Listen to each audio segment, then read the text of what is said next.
Welcome back to the Crafting Made Simple podcast. Great to be here. Today we're diving into something really lovely flower stands. We've been looking at this great blog post over on Paper Flow Designs. Yes, the one by Ardua. That's the one. Yeah. She's all about helping crafters, and this post has some really practical ideas for setting up a stand, or even just appreciating the craft behind them. Right. It's called 10 must-have items for your next flower stand. And it's more than just a shopping list, isn't it? It really gets you thinking about display, appeal. And even sustainability. Yeah, exactly. So our goal today is to kind of pull out the most useful, maybe the most inspiring bits from Na's post. Yeah. Give you a shortcut to understanding what makes a flower stand really work. Yeah, make it engaging. Make it draw people in. Absolutely. And speaking of getting great crafting ideas, Hmm. quick reminder, make sure you're signed up for the Crafting Made Simple newsletter. Oh, yeah, good point. It's packed with tips, inspiration, gets delivered right to your inbox. Just click the link in the description, easy peasy. It's https://birdsan.pageforms981bozrea. Definitely worth doing. Okay, so let's kick things off. The post talks about different types of stands, right? Different places you might set up. It does, and it highlights how the physical setup itself, creates different opportunities. Right. Well, she mentions charming street flower stands. Specifically, flower carts. Ah, okay. Like those cute little carts you see sometimes. Exactly. And the point is, they're not just for selling, they're inspiration for retail display generally, and they add so much charm to a market or even just a neighborhood corner. So the structure itself is part of the appeal, not just where it is, but what it is. Precisely. The cart becomes an attraction, and then she also talks about flower truck tips. Okay, a truck? That's a bigger venture, maybe. Could be, or even just a simple roadside stand. But the key idea, she stresses, is creative display. You really need something to grab attention if you're on the roadside or popping up somewhere new. Makes sense. Mm-hmm. Mobility, but you need that visual hook. Yeah. She also mentions weekend flower markets, right? Yep. And these are framed as, lovely places just to enjoy the flowers and the local vibe. Also. Also, prime spots to get ideas. You can check out other booths, see what designs are working, what's drawing people in, like a bit of market research. That's smart. Learn from the crowd. Yeah. And then there are community flower stand events. Right. These sound a bit different, less about a permanent thing, maybe. Seems like it. More about bringing people together, supporting local flower farmers. And they're a source of inspiration for farm stand ideas generally. So maybe more temporary, but focused on that community connection. Yeah, that's what I'm getting. Looking at all these, it feels like there's a lot of flexibility. You could start small, like at a community event or a weekend market, or go bigger with a cart or even a truck. And each choice sort of changes how you connect with people, right? Absolutely. The venue isn't just passive, it shapes the whole interaction. It's an active part of the stand's appeal. Right. Okay. So you've got your spot, you've chosen your format. How do you make the stand itself, the display, really pop? This is where it gets interesting, I think. Yes, the aesthetics, the details. She mentions using unique floral accessories, things like special bouquet display stands. Seems simple, but how do they help? Well, they do more than just hold the flowers, don't they? They elevate them, literally. Create different levels, add visual interest. They become part of the whole look. Adds a bit of polish. Yeah, charm, polish, makes it feel more deliberate. And this connects right into another point she makes. It actually mentions twice, I think, the art of flower stand design. Clearly a big deal. Oh, definitely. This is central. So what's the core idea there? It's that the stand isn't just, a table with buckets. It's about creating an experience, an inviting space, visually cohesive. How do you do that? She suggests thinking about color coordination.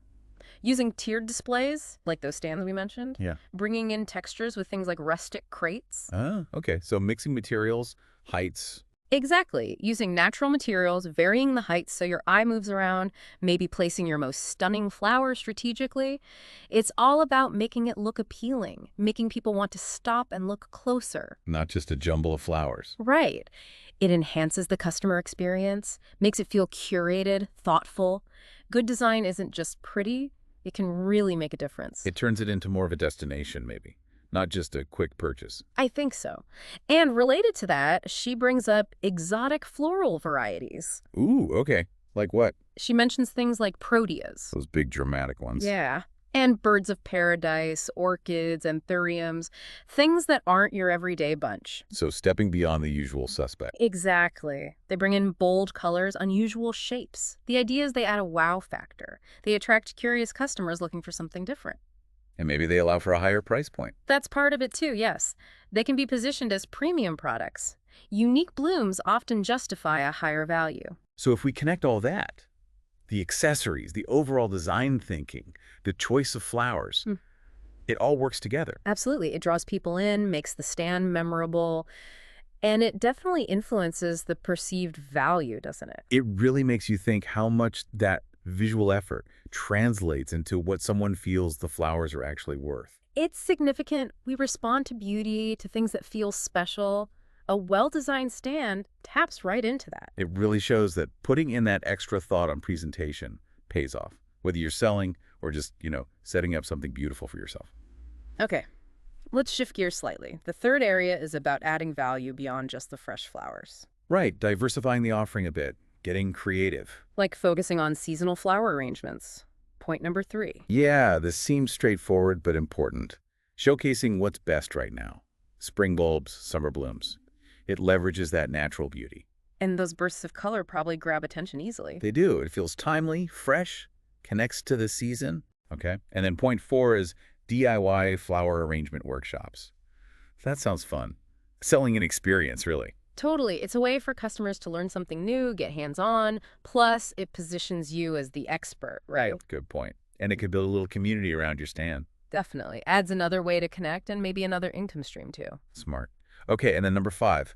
This one I found really interesting. A sustainable dried flower bar. Ah, yes, the dried flowers. This is highlighted as a really smart, eco-friendly option. Why is that? What are the benefits? Well, the post points out several things. First, shelf life. Dried flowers last way longer than fresh, so much less waste. That's huge. It is. And they don't need water, obviously, so you're conserving resources there. And if they're sourced well. Exactly. If they're Yeah. from local, sustainable farms, it minimizes the carbon footprint. Plus, the post mentions they add this unique kind of rustic charm that's really popular right now, So it's beauty that lasts, and it ticks the sustainability box. which a lot of customers really appreciate. It's offering something different, something lasting, with clear environmental pluses. It's fascinating, isn't it? This shift towards offering more than just, say, a bunch of tulips. Workshops offer skills. Seasonal stuff connects to nature. And dried flowers bring in longevity and sustainability. It shows real innovation, diversifying the appeal, tapping into different things people care about learning, nature's cycles, being eco-conscious. So what does this all mean? Pulling it together. We've explored some really practical ideas from that Paperflow Designs blog post. We looked at how different stand types, the carts, the trucks, the market stalls, how they create different opportunities. Right, the importance of location and format. Then the huge role of design, the accessories, the overall look, using unique flowers, how that grabs attention and builds value. The whole aesthetic experience. And finally, thinking beyond just fresh cuts, adding seasonal specials, workshops, or those sustainable dried flower options. It really broadens the appeal and potential. It's clear that making a flower stand really special involves more than just having nice flowers. It's the presentation, the experience, the little extras. Absolutely. It's about creating a whole package. And just a reminder, if you're looking for supplies, maybe some of the things mentioned in Na's post or just general crafting goodies, you can often find links right here in the podcast notes. Or head over to her blog. Yeah, paperflowdesigns.com. And one last time, don't forget the Crafting Made Simple newsletter. Keep those tips and ideas flowing. The sign-up link's in the description. https://birdsend.pageforms 981 by S AOCRUS. Okay, so maybe a final thought to leave people with drawing from all this. Go for it. Consider this. How does the impermanence of fresh flowers, that fleeting beauty, compare to the longevity of dried flowers? How does that difference impact the value and the kind of experience your stand offers? It fundamentally changes the interaction, doesn't it? Wow, yeah. Fresh versus forever. That's a really interesting angle to think about. Great point to end on. Thanks, everyone, for joining us for this discussion on the Crafting Made Simple podcast.